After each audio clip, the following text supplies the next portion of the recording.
लगा दिया।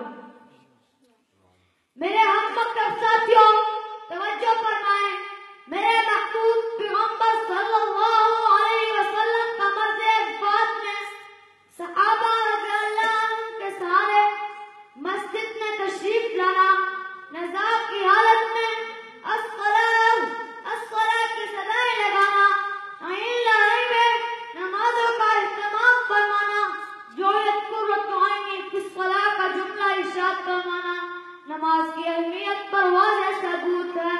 बस इसी दावत फिक्र के साथ मैं अपनी तकरीर को खत्म करता हूँ।